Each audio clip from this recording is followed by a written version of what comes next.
So you guys can see my screen, right? Yeah, we can. Okay. So welcome to the show, folks. Today is June the 5th, and CG Sea Level Connect series number 12. So a few guidelines for the programs before we start for those who are joining for the first time. Please stay muted during the fireside chat session. We will be asking you to unmute yourself to ask the questions when you have a question later on in this program. Please turn off your video. A lot of video would cause bandwidth issues, so please turn off your video. The entire session is recorded, so you will be able to watch the session in case you are not able to stay for the whole period. You can watch the session later on. It will be in our YouTube channel maybe a week from now. If you have any questions, you're welcome to use the Slido program, and I'll introduce Slido in a second. You're also welcome to put your questions in your Google chat box also. It doesn't matter. Google Meet chat box or Slido, both are okay. Slido is preferable. The reason why Slido is preferable because there are periodic live polls in Slido where we will want audience to participate in the poll to give us real-time feedback on the program. And during the question and answer session, if your name is called, please unmute to ask your question. Pretty straightforward. So today's guest speaker is Miss Praveena Rai. She is a 19 CG superstar working for the National Payments Corporation of India. So Praveena, thank you for joining us today. I'll be the host, and Partha, my friend, would be our tech support. For today's Slido session, all you have to do is to go to any browser screen and type slido.com. And when you go to the Slido screen, just type in the code for today's session 20148838. Once you do that, you'll be able to get to a screen like this where you have two tabs, question and answer tab and polls tab. Please check both. When you go to the polls tab, you'll be able to see polls that I'm posting real time. You can respond to that. And if you want to ask a question, you can come to the Q&A tab and ask the question. So that is the presentation I have for the day. I'm going to stop sharing my screen now. And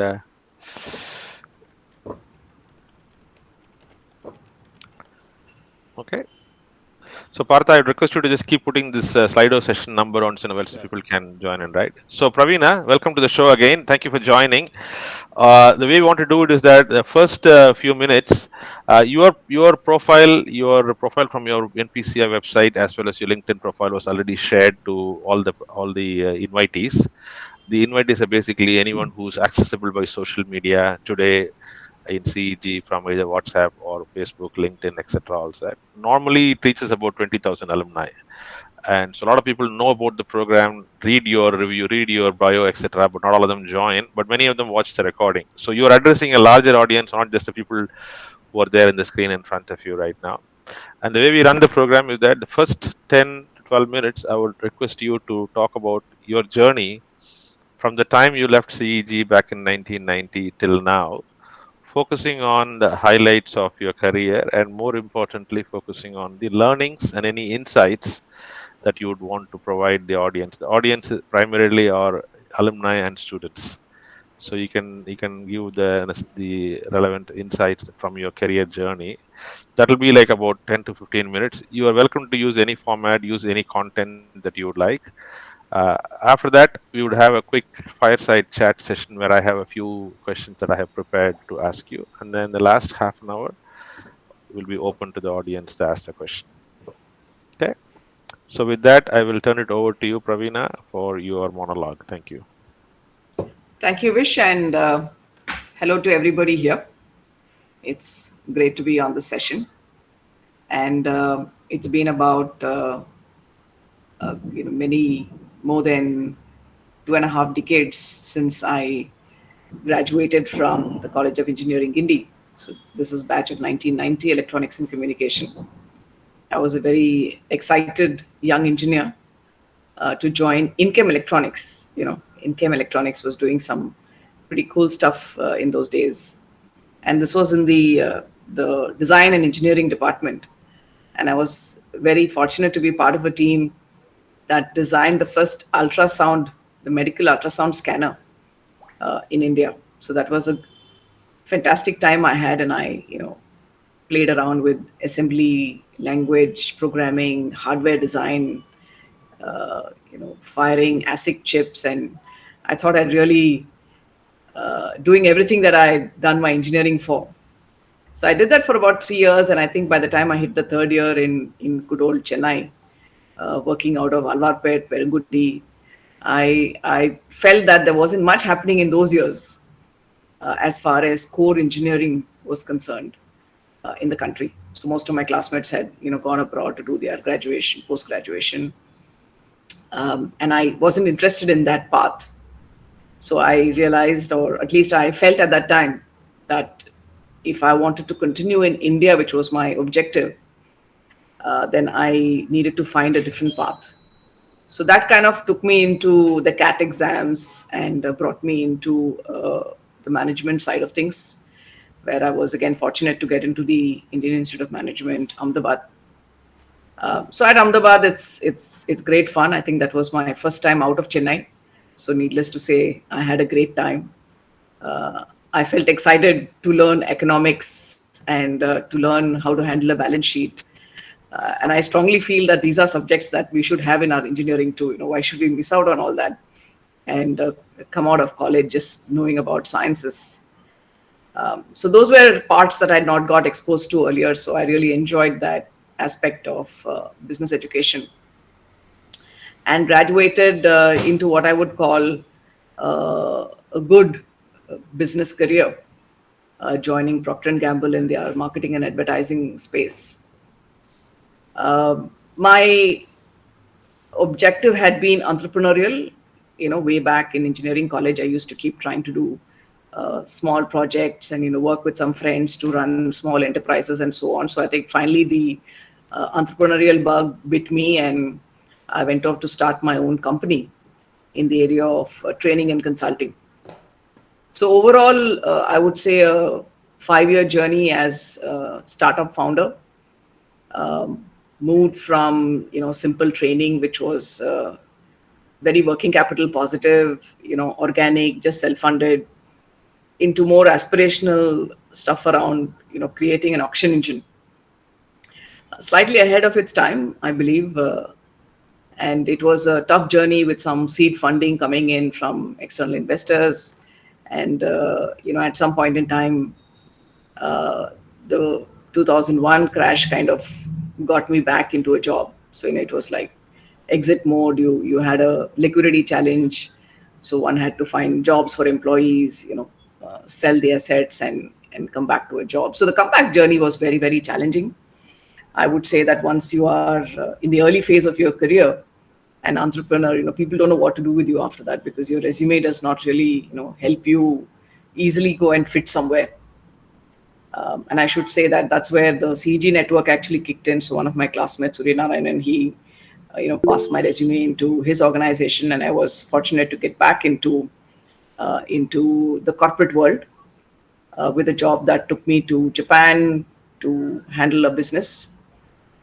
So that was great fun years, where I actually learned Japanese and set up the business for IT consulting.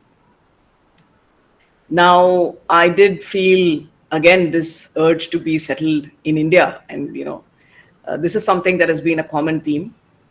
While I have loved experiences that took me to various places to learn new things, meet new kinds of people, associate myself with culture, language, experiment with business styles, with food, making friends. The urge to come back to India and somehow contribute to the growth of the country was a common theme that drove my motivation and decision making. So brought me back to India, and I decided that time the banking sector was booming. So sometimes when an industry is just doing very well, it becomes a kind of soaks in all the talent that's available. So if you're very firmly embedded in an organization or in an industry, then you tend to continue there. But this was something that came my way. I that's how I joined Citibank. And I should say that today probably I'm known more as a banker and payments expert, having spent a good 6 years in Citi and other 15 years in HSBC.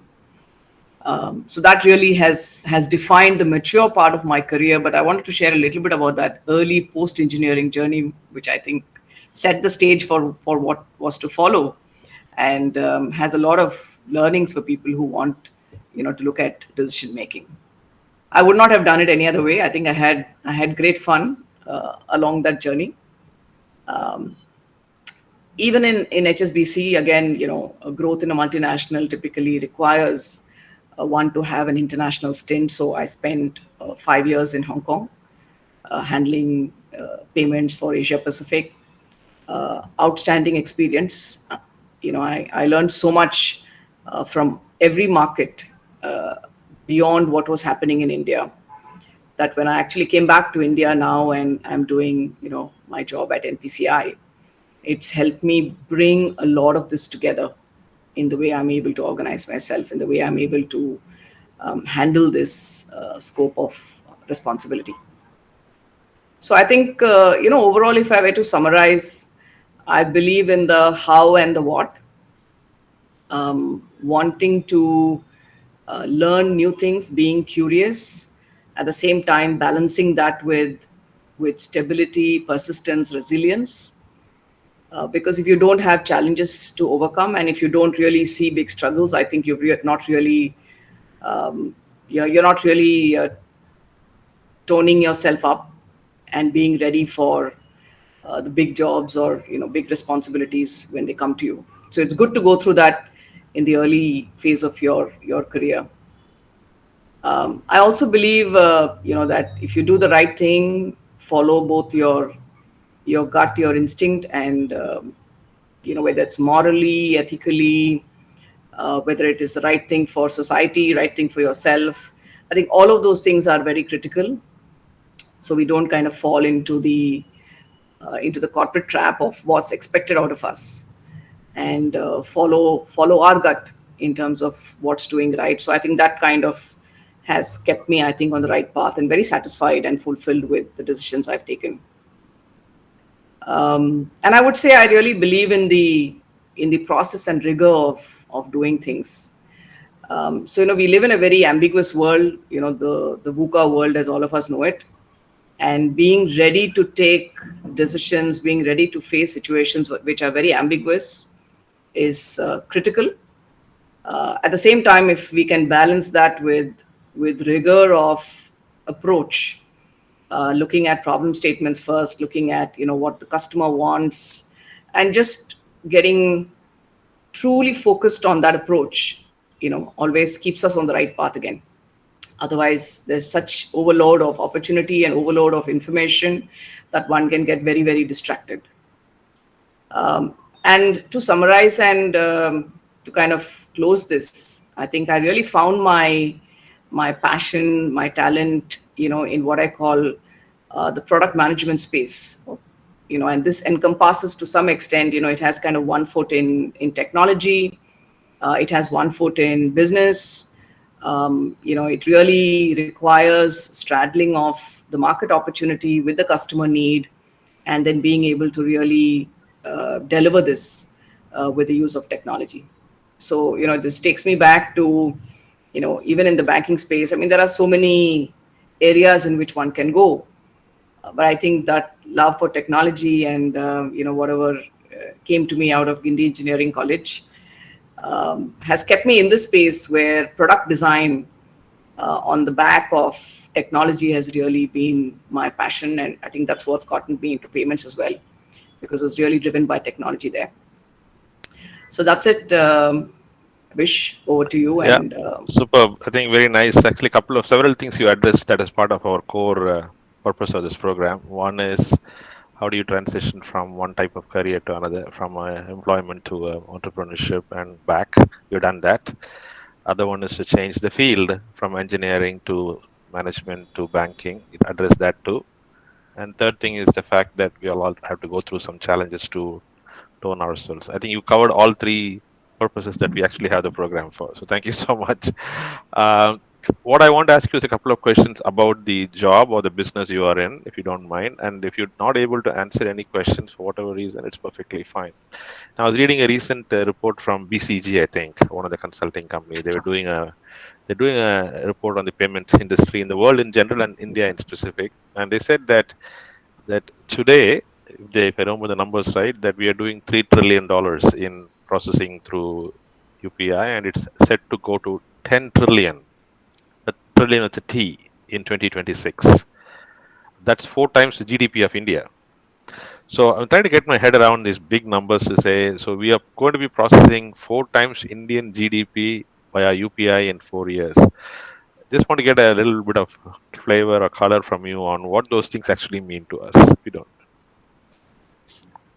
Yeah, I think it's really a privilege to be associated with the digital payment space as we are today. The growth is astounding, and I think we've really hit the inflection point there. But I would say this is not really, just good luck. I think it's really embedded with excellent focus on the way the technology has delivered with the deep customer understanding and interoperability, which is very unique and critical and key to the way India has done this. And we see the impact at multiple levels, right? So first is the impact to society, and for us, for many of us, it's a convenience, and that's fantastic. I think that's critical to make it happen. But it also has played a very important role in creating a level playing field for a lot of people for whom this is not the natural instinct. You know, whether it is the small vegetable vendor who's able to accept payment so easily, or somebody who's able to drop off some goods at your house and receive a digital payment, or somebody who's in a remote location and able to either buy what they want or sell anything that they are making. All of these have created opportunities like never before, and that's because payments is really at the heart of every transaction that we make as humans. Outside of emotional transactions, so anything that money traveling from person A to person B, or any kind of goods and service that needs to exchange hands has a payment leg to it. So the more we simplify payments and the more ubiquitous it gets, the more opportunity it creates for that commerce to be enabled. So I think that's really the power of what payments has today, and it's creating a very significant impact on society, and that's very very fulfilling, including with the small merchant, including with the small business owner. It's creating opportunities like never before. MSMEs, when they were asked some time back, what their big requirement was, they would just say credit. But now really it is, how do I go digital? Because, my supply chain is going digital, my demand side is going digital, and that's where the opportunity is going to lie. The next level of, impact it's had is really on entrepreneurship and innovation, because the model with which payments has been driven now is beyond the normal, you are a bank customer and hence you can work with the bank. It's really opened it up in a multifaceted manner so that there is a lot of innovation possibility at the edges. The standardization of the rails has opened up that opportunity, and there is like massive amount of innovation that is happening. Assisted payment models, assisted banking channels, the kind of UPI apps that one sees, the kind of merchant transactions, e-commerce. I think all of these are innovations, both tech innovations, product innovations, market innovations, that this system has powered up. And the third layer that I really like is the banking transformation, of which I think again digital payments is at the heart. And we will see a lot more of that in the coming years, as banks also look internally and figure out where they want to go from here.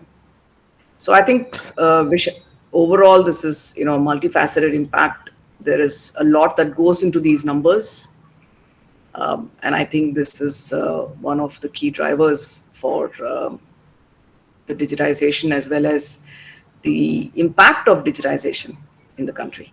And we Uh, will be the role model. We are the role model, and I hope we will continue to be and drive that across the world. a few things I can say in there. Number one, being number one in digital payments in the world from a country which was tremendously cash-based economy is phenomenal. I think, going from a non-digital, completely non-digital world to a totally digital leader in the world is phenomenal. Number one. I mean, that kind of transformation doesn't happen easily. Second thing is the number of products and services that are offered by NPCI now with the IMPS and with RuPay and etc. All that. See, my question now is between NPCI and Reserve Bank and the Union Government and the Ministry of Finance. So obviously, a lot of people have a part to play in making this work. Uh, I don't at least I don't know how these whole things, all these different players work together. Is that somewhere you can give a short idea about how between NPCI, Ministry of Finance, Reserve Bank of India, and banks in banking industry in general work in this space? No, great question. And I was just going to tell you that it's too early to say number one in the world and all that. Yes, we've got the numbers, But we are but number one you know, today. But we are number one yes, today. That's a fact. yeah. We've got the numbers, but we've got it in India, right? So I think there's more to be done. We Mm, need a higher penetration in India. We need to go beyond the shores of India to then have that kind of a claim. So I think I would rather be a bit more, bring some humility into the equation right now, mm. so that we know what's ahead of us. Fair enough. And I also want to add that all of this is, absolutely possible. The Indian story has been possible because of the support of the Indian ecosystem. Mm, So whether it is policy driven, regulation driven, the support of the banks, the innovation of the fintech and entrepreneurs. So all of this has come together to drive the story. So even replicating the story, is not a lift, shift, and deliver at that level, which really is connecting back to the next question you've asked in terms of how this really works. So I think we are at that very opportune moment when many of these components are intersecting. So the policy drive from the government is very clear that, clearly the government believes that digital is going to be a big driver of economic growth and hence policies in that regard. The regulatory framework, clearly looks at this as an opportunity to drive the payment systems and ensure that while we are driving this growth, the customer requirements, customer awareness, customer protection is all well taken care of. And, you see most regulatory outcomes from that side, focus in this element because we need to balance both. We can't get, completely taken up by growth. We need to address, we need to take the customer along, if I may to put it that way, which becomes more important as we go down and deeper into the country. And the ecosystem, the banks are very passionate about innovation in this space. So I would say the ideas that come together, and we have something called a steering committee. The steering committee is constituted by important, significant players in each product. So there could be a UPI steering committee, there could be Aadhaar payment steering committee, RuPay steering committee, and so on. So using this format of steering committee, there is a governance model of how the decisions are taken, how the roadmap is determined, and it's a by the community for the community approach. And of course, the steering committee is usually an, a kind of a group that meets on a regular basis. However, a lot of work happens in the interim, which focuses on working groups, task forces that come together, look at a specific problem, and say how do we solve this problem. One good example would be, to say that, look, there are voice-based payments. What we need to address a problem statement of the market, which goes beyond people who have smartphones. So, there was a hackathon. In fact, RBI ran the hackathon. From NPCI, we ran a hackathon. There were some very good results as a result, outcome of that. Some banking partners put up their hand to be part of the pilots. Some service providers put up their hands to participate, and they did well at the hackathons. They participated in the pilot, and ultimately, this has been a product that has been launched.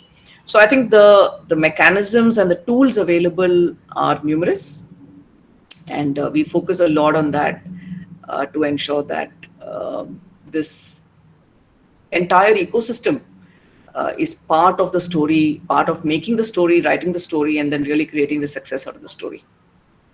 Yeah, exactly. Following on the question, I want to finish my questions is that, obviously we have a lot of alumni entrepreneurs on the call today who will also be listening to this recording later on. And a lot of them are involved in businesses where payment is one of the key components of their business. Two questions. What would be your what could you say about what is coming down the pipe from NPCI in the payment industry in general, without being very specific? And second thing is, what specifically would advice would be giving to either entrepreneurs or students or even people who are planning to switch careers to come to fintech about opportunities in your space? Yeah, I think we look at it, with two axes. One is to increase the number of users. If you look at that as the x-axis, then the y-axis is really to increase the number of ways in which a particular product can be used. So, and through this, we increase the addressable market, and that's how this entire um, identification of the problem and the solution takes place. So if you look at the number of users, I just gave you that example. We need to go beyond smartphone users or users who are a bit more privileged, bit more sophisticated, carry a card in the wallet, into the space where this is not really so prevalent, right? So this is getting into feature phone payments, getting into voice-based payments, maybe also addressing a user segment where literacy is not very high. So this would increase your number of users, and then initiatives around increasing the kind of usage. So when I speak to small merchants today, they love to receive payments digitally. They all have a QR or maybe a POS machine, but at the same time they have to make their payments. Not necessarily using digital means. So looking at B2B payments as a kind of a use case opportunity and solving for that, looking at uses which are resolved, which are go beyond payments, because you look at payments as sort of at the core. But after a payment is made, suppose there is an issue, I don't get these goods, or I had a problem that I want to get resolved. How can resolution also be instant and digital? So these are spaces that are a big focus. In fact, it's online dispute resolution. It's a regulatory ask from RBI as well that the industry adheres to, and this is something that we are putting together, and that's going to really increase the trust and increase the entire acceptance penetration of digital payments. So Yeah. a lot in the pipeline, but these would be, I think, some of the key things one can talk about. Of course, taking UPI international is on the agenda. Taking both UPI, Rupee, the product portfolio.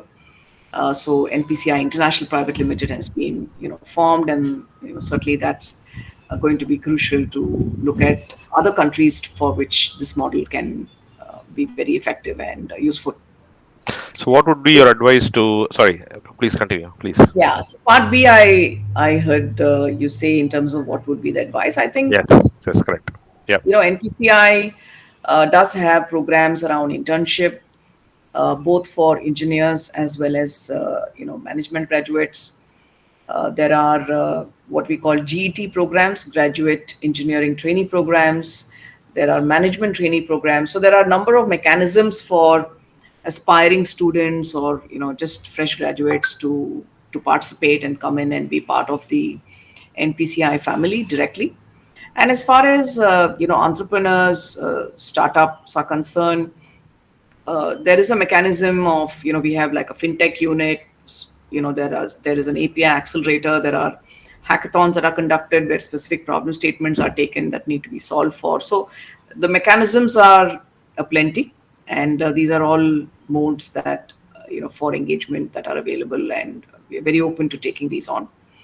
I would strongly recommend, if I were to leave one suggestion on the table, is uh, we continue to focus on technology much as we look at solving business problems, looking at customers, looking at business model transformation.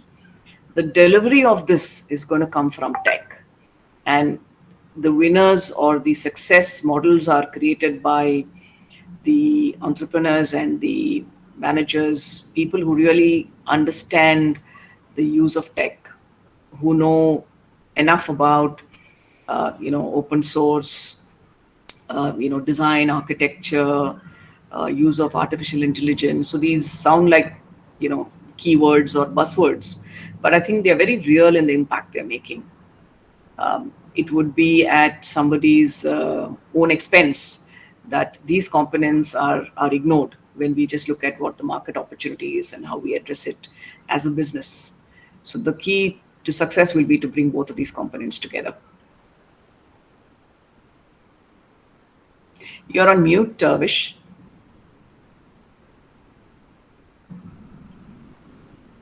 So the next session, sorry, next session I'm going to go on to the audience question. I'm just looking at the audience questions that are queued up. Let me start with the first question. Somebody asking about GPay and Paytm and PhonePe. Whoever that is, can you please unmute yourself, introduce yourself, and ask the question, please? Good evening, Ramakrishnan from 1974 Mechanical.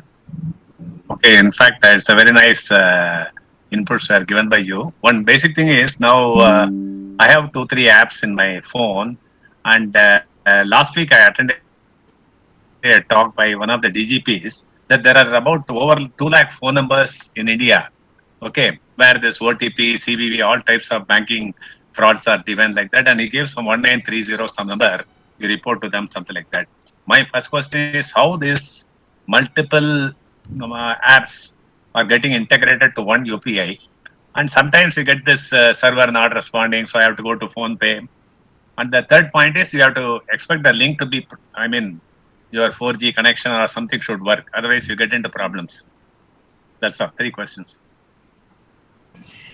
Yeah, you're right. So online connectivity is the way the system works today.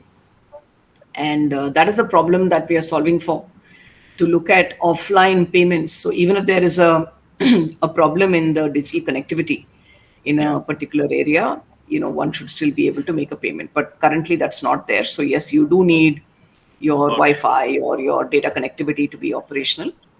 In terms of the model, UPI supports close to about 50 plus apps.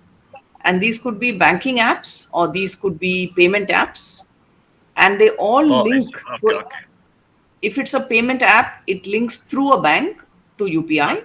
There's always a bank in the picture because the bank takes care of all the regulatory requirements, the compliance requirements. Right. It owns any customer service, requirements that are there. And Okay. then to NPCI, which forms the central switch, they all link through APIs. So basically, they are all Okay. different service providers who link to NPCI, either directly if it's a bank or through a bank, and hence provides the entire interconnectivity. And this is what we call interoperability, right? So Okay. multiple Okay. players connecting to NPCI being able to then interact with each other. Very good. Okay. Very good. So if somebody, if I can be the 52nd person or third person, if I can use your API, I can get in the system. Anybody can get into that. Is it Not like at that? all. Not at Okay. all. Okay. Yeah, yeah. Okay. It's a Good. Good. very, Good. very restricted. There's a process of evaluation, integration, Okay. In fact, certification. by the way, I came to Bangalore for implementing a railway reservation in '87, where we struggled to give the change for one person has to wait for minimum 2-3 minutes to get the cash back. Imagine now with IRCTC, online, UPI, everything has come. I could really appreciate the great job done by you. All the best. Thank you, Super. sir. So next question is from somebody about society go towards cashless the next 30, 40, 50 years. Whoever it is, can you please unmute and ask the question, please? Hi, this is Kumaraguru. I'm joining from Sunnyvale. My question is I've been reading how people are losing out to digital, cashless things. So merchant still pays 2% to 3% to the providers. So I've been looking at what are the things that would enable or even not enable to go towards a cashless economy, pure cashless economy. And I still read like it is still 70%. So there's still a lot of things there. So do you see a trend or like a roadmap that's being put towards that, or in terms of having cashless economy in like Yeah, 30, 40 years? yeah, I got it. So I think I would not use the word cashless, and I don't even know if cashless is a great objective to have. What we try to do is identify bastions of cash and solve that problem, right? Tolling in India, for example, was completely on cash, and this was a big policy initiative as well as a drive from the government, where to get tolling digitized, and that's how FASTag, and we run the NETC program, the National Electronic Toll Collection Program, to support FASTag. So that was a solution for that problem of use of cash in tolling. So what we try to do is look at every cash problem and solve for it so that the customer has an option. And once the customer has an option, and if we really make it simple, then it starts, getting used. Will every single situation in the country be at 100% at some point in time? I really don't know, and I don't even know whether that's sort of the objective to have. At the same time, the pandemic has been a big driver. So a lot of people who were not really the early adopters into digital payments, you know, by force of need, started becoming users. And the good news is that they did not give up the use of digital payments as the lockdown and pandemic issues have started dissipating now. And we do find that these users have continued to remain digital payment users. So of course, so these moments of uh, change will continue to happen, and then you will find a new tranche of people coming into the digital payments foray. And then, of course, there will be large ticket transactions. Somebody wants to, make a real estate purchase, and those are very different. And I think the motivations there are different from the common man's motivation of, regular payments and regular commerce. So, as far as it comes to regular payments and regular commerce, I think we are on the right track. We are on the right trajectory as long as we continue to solve these problems. The adoption will keep continuing. Is it going to be 50, 60, 70%? I think those are fantastic numbers if we reach them. Given the literacy level in the country, we are nowhere near those numbers today. But if we do that, then it's a big positive for everybody involved. Super. Did Thank that you. answer the question, Kiran? Kumaraguru? Sorry. Yeah, thank you. Yep. Okay. I'm looking at the trend, so I don't know the exact, maybe it will happen, but I was looking any policy decision, but I don't think anybody has taken any policy decision in terms of that. Okay. Okay, super. One more question is there queued up, Praveena. What are the what are the big challenges working in government entity, etc.? Whoever asked the question, can you please unmute and ask that question, please?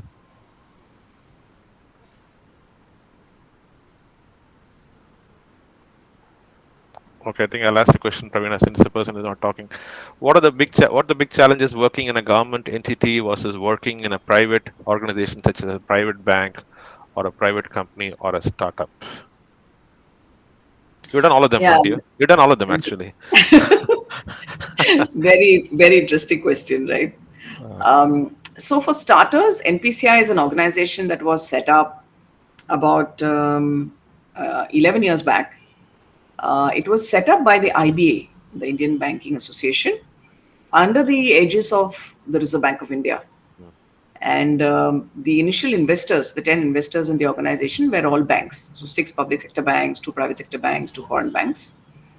And this organization now has investors from across the payment industry. mm, So the more investors have been brought in, who I would call, so the original 10 promoters, and others are all stakeholders. Of course, the organization itself is registered as a not-for-profit, mm, but it runs as a commercial profit-oriented organization for the purpose of self-sustenance, to reinvest back in innovation, in infrastructure that is required. mm, But it operates on the basis of being a public good and offering best services at the best prices. mm, It's managed by an independent board. So we have senior bankers on the board, independent directors of the board.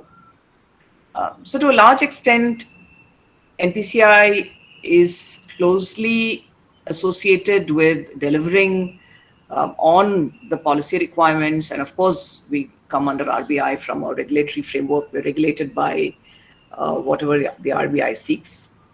But it's not a government entity. So it is not a public sector organization. It is not a department of the government. So I would say that it's kind of like working in an organization with, one foot in that space of, core policy regulation, and really, one foot in innovative banking, fintech, startups, payments, and that's really the fun. That's the fun of it, and that's what I started off saying, that the fact that I had done these few things in my life, I think got me ready for a kind of challenge that I'd not handled before. But Um, it's been can, a great journey. can I just ask something to that, Praveena? This is Vinny. Yeah. Yes, How do Mini, you guys please. get funded? How do you guys get funded then? I mean, So it's a self-sustaining organization. We don't get funded. You're talking about the so initial funding, your meaning initial revenue, funding. meaning, yeah, no, how your revenue comes from your APIs, or where are you getting your Yeah, revenue that's right. from? That's right. Okay. So every time anybody uses your APIs, you're monetizing on that. Yeah. Got it. I mean, this word monetizing is a strange word. It usually reflects that it's an indirect revenue. It's a very direct revenue. It's a you use the service and you pay. That's it, and that's for the banks. No consumer actually pays for the service directly. Is that a PSP fee you're talking about, Praveena? There's something called PSP fee, right? I That think we'll which need another full session if I need to explain to you. Yeah. fair enough. That'll be great, Praveena. That'll be great because fintech is so hot right now. There's so Yeah. much of innovations coming out of fintech. So love to hear from you. No, I think the people were comparing the merchant service fee that the credit card companies are charging versus whatever happens in the UPI world. So there is quite a lot of interest in knowing the economics, if you will, or the difference in the economics, if you will, Right. between what payments happen through these credit card companies that are very well established versus digital payments that are still evolving. Perhaps you would have a separate session. We actually run CEG Connect, the program I'm running, also has another program called CEGFI, CEG Field Insights, where we bring in experts, CEG alumni again, experts in a particular field, say in your case, banking maybe. Perhaps we can invite you to that session also, where you can talk about banking only and how this whole thing works, because we are trying to help people to understand different business verticals like banking or manufacturing or EV or crypto, etc. All that. So maybe you can schedule something for you to talk. So Mini can join that time and ask all the questions Sure. she wants to ask about payments. Mini, Yeah. I just put one more question, so I'll wait my turn. I don't want to jump hoops if there are other questions in the there are a pipeline. couple. Can I'll Yeah. get one more question through and then I come back to you, Mini, if you don't mind. Sure. Sure. Sure. Sure. So Please. this question comes from Nitya Kala. She says she's not able to ask the question herself. So with no transaction fee attached to UPI payments, how are the transaction costs compensated, like using tech infrastructure, etc., from a business aspect? Which stakeholder in the transaction is bearing the cost here? Next session. Answer. No, no, I think, it's like when you don't make direct money out of payments, but payments is the most engaging tool an organization has, around which, many other revenue streams are driven. Hmm. So it's a business model that gets created, and the business model then drives everything else. Yeah. Yeah. Okay. So next question I want to ask is in the queue before I go to Mini again is someone asking about retaining people in India. Whoever it is, can you please unmute and ask your question?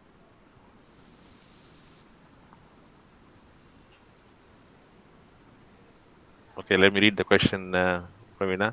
Having worked both in and out of India, what do you see as factors that would close the gap to retain people to stay in India and have a world class career like Pravina? I'm adding the last two words, by the way.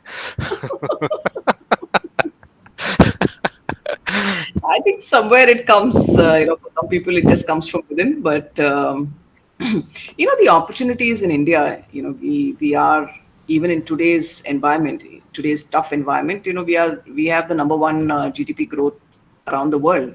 I'm just saying, what more do you want? Mm, So I think there is a bit of a the opportunity, the opportunity space in India is not as well understood, especially mm, among students. and they make their decisions very early. Mm, Too early to really know the pros and cons of those decisions they are making. A bit of herd mentality works. I think it worked in my batch. I'm sure it's working in every batch since.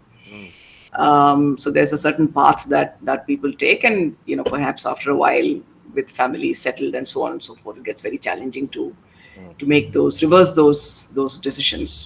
So if we can get these inputs into people at the right phase of their career, I think that would be very useful. Which I would say is graduation or graduation plus a few years. Graduation plus 3 to 5 years is probably the key phase in time. If somebody leaves the country after 10, 15 years, I think they've seen it. They're making a conscious choice. They know what they're doing and why they're making those moves.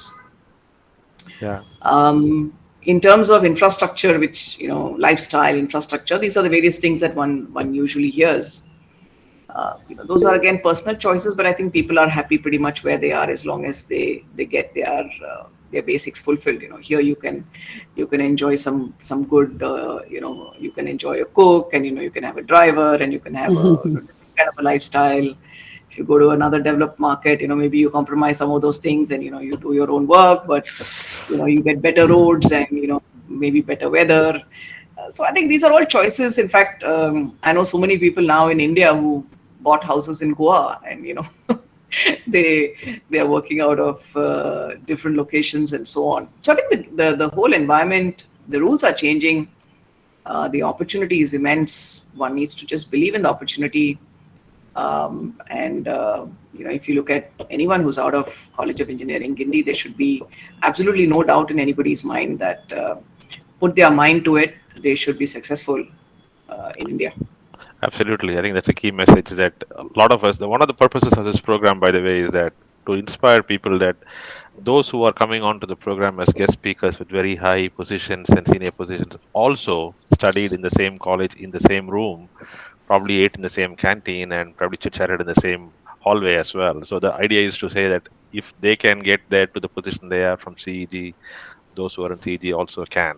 Is the type of message we are trying to drive through there. So that your last point was exactly hitting that particular factor. The other thing I want to ask you is that you talked about hiring. Do you also hire fresh graduates from colleges for NPCI? Yeah. So that's we have the graduate engineering training program. So it's quite an intense round of hiring there. Have you hired anyone from CEG? I think we have taken some interns this year, Oh, lovely, but I can excellent. tell you that this is not this is the wrong question. I think the demand supply equation was completely topsy turvy. I'm sure everyone on this call will agree. There was far more demand than supply permitted. Understood. But yeah, Understood. next year is a new year. Understood. Understood. Anyway, okay. So, Vinny, I'm going to let you ask your question now before I go to the next question. Sure. Praveena, can you explain the use cases that you were mentioning that you're going international? How do you see which is the area that you're looking or targeting? Maybe if you can speak a little bit. I know that's also another topic, but really like to hear how you guys are looking to play in the international market. Okay. So let me summarize it. Three points. Number one would be cross-border payments, so which means somebody who wants to make a remittance from, if Mini, you want to make uh, a remittance to your family in India, or somebody wants to make a remittance overseas for their child's education or whatever purpose, then really powering those rails and making that happen through the mechanism of payment systems we have in the country today.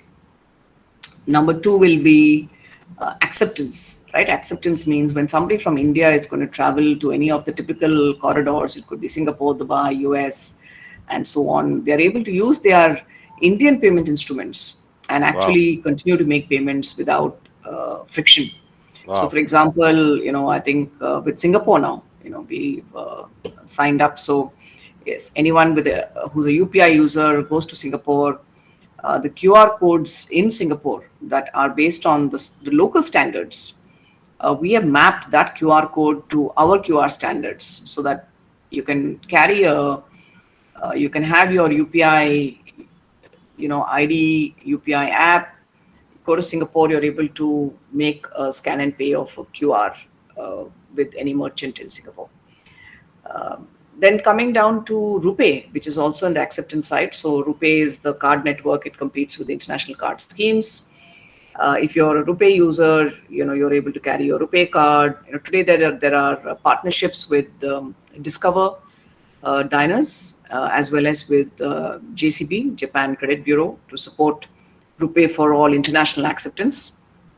But at the same time, there are also spaces where RuPay can be directly accepted. So part two is acceptance of Indian payment instruments.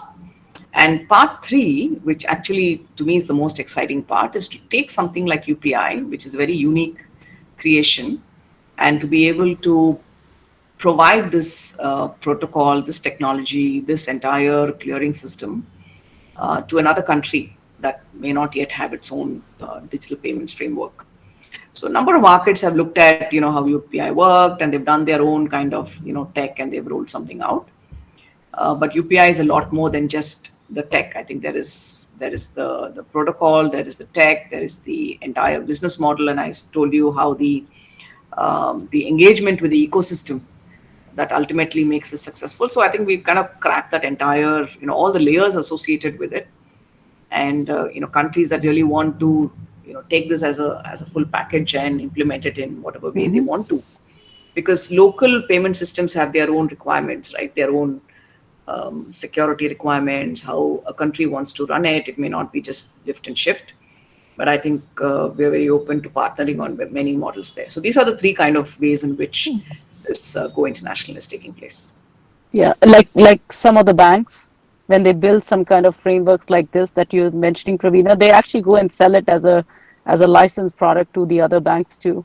So something similar that what you're mentioning is what you've implemented on this country level, with some localization, some variations can be implemented in another country. That's right. Yeah, which is very exciting actually. Do you have people working on that? Or Yeah. any? So Yeah, we had a team, and now last year we established a full subsidiary called NPCI International Private Limited that's fully focused on this. awesome. Great job. Thank you. So, Pravina, quick time check. It's coming up on 9 o'clock. There are three more questions in the queue. If you're okay, then we can go through those three questions and close with that. Is that okay? Can we take one? I'm trying to catch Nadal. Okay. So I So was let telling Vish, my God, I'm competing with Nadal. I don't know who's going to be here, but looks like we have a nice quorum. I So think you did good well. to I see. think you did well. Nadal is looking for someone to watch his game now.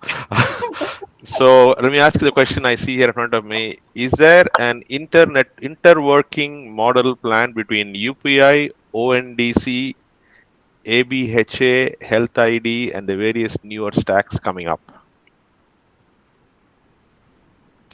There isn't a direct interplay, but these would work as layers. These would certainly work as layers and form a part of the stack. We've got Aadhaar as the sort of identity layer. We've got UPI as the payments layer. With ONDC coming in for the digital commerce layer, I think it's going to be quite exciting.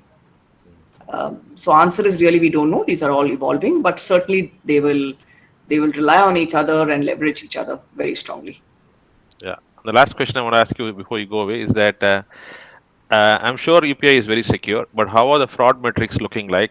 And the second question, who is the competition for NPCI UPI to go global?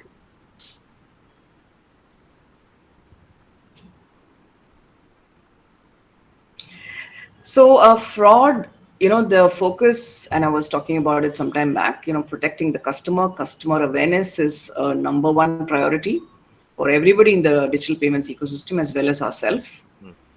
As we go deeper in the market, the propensity for people, to be a bit gullible and get caught in social engineering situations tends to be there. Though the good news is with a lot of both controls at the central end, as well as awareness being generated, the numbers as a proportion. So we track something called fraud as a proportion of the entire throughput. So this proportion has been consistently going down. So this is declining, and I would say that there's a lot of very good work happening even at the government level with the entire cybersecurity forces and so on and mm, so forth. So mm, this is a very important phase. This is a very important requirement as digital payments goes deeper into the country, that we need to have all these elements kicking in, and both tech awareness and policy execution is going to play a very important role. All the respective functions, departments are on the job, and the early indicators are clearly showing positive results. In terms of competition, you know, we absolutely cannot underestimate competition. So I think every smart fintech is competition, every large international network, every card network is competition. So everybody is looking at how to crack this, right? How to mm. solve this in a different way. And what's important is that we just continue to keep solving the problem and taking care of the customer. Super. Thank you so much. I just want to close with a few points, Pravina. Thank you again for the wonderful session. First thing is that, as we said, Murali Krishnan, another alumni of us, is also on the call today. He and I are the ones who run the CEG Field Insights program. So I'm going to make a note to Murali to say that, Murali, I think you have the next guest already lined up. So, Absolutely. Well, let's let her go back and watch Rafal, no doubt. Thank you, Praveena. I'm super excited. I've spent 10 years in payments, and I couldn't be more delighted about what you guys have done. Phenomenal work. To get back and talk a little more about how we can inspire some of the incoming generation to take up not just the infrastructure like payment infrastructure, but perhaps we can talk a little bit about the parallels that could be applied in other areas as well. So thank you very much. I'll be in touch. So we'll keep in touch with you, Pravina, about scheduling the CGFI at we have a few more sessions already planned, so we want to get you into the loop on that as well. The last question is, if somebody wants to reach you to get for more questions or more insights, or somebody wants you to mentor them, etc. Right now, I have given your LinkedIn profile as the only source for them to get to you. If you'd like, we can. If you'd like to give some other contact information, we'll be delighted to No, pass on. I'm best on WhatsApp actually. So you can give my number, Vish, and Oh, I'm okay. good with WhatsApp. If you send me a message, then at mutual convenience we can connect. So if you can put your WhatsApp number now, is it okay? Yeah, it's okay. So just let me give me 1 second, or you can just type the number if you yourself if you have the number. Or can you just give it to people who want it? It doesn't have to be there. Okay, super, super. So I'll, so people, it's a good idea, actually, very good idea. So whoever wants to contact Pravina, just get to me, and then you have my number, and then I will give you Pravina's contact number to get to Nah, reach because I Pravina. don't want to get endless marketing calls after No, that. no, no. I am with you on that. I am completely with you on that. Again, thank you so much, Pravina. It was a very delightful session today. I think a lot of questions, a lot of people want to know more. In fact, I already got certain people pinging me saying that when are you going to set up CEGFI with Pravina? So that session has already started getting popularity. This time we'll try and see if we can do in a session when there is no Rafael Nadal involved in that. CEGFI is also a monthly program, and it's usually in the same time frame like this call. It's on a different day but the same time. So we'll try and see when we can get that, and there that will be more focused on the business and the technicalities and the economics around your API and NPCI more than this thing. So with that, I'll want to close the session. Again, thank you so much. And it's very difficult for someone like you to get on a call like that in a short notice. So thank you for doing that. And the recording of the program, as you said, will be sent to your admin first for them to review to make sure it's okay before we publish it in the YouTube channel. So folks who are on the call, the recording will be out for review sometime in the next week after we get approval from Praveena's team, and Partha has his chance to do his little magic in editing the video to look super good as well. Thank you, Partha, for your work, and thank you guys for joining the call today. All the best, and we'll see you in the next CGC level call next month. Thank you. Bye bye.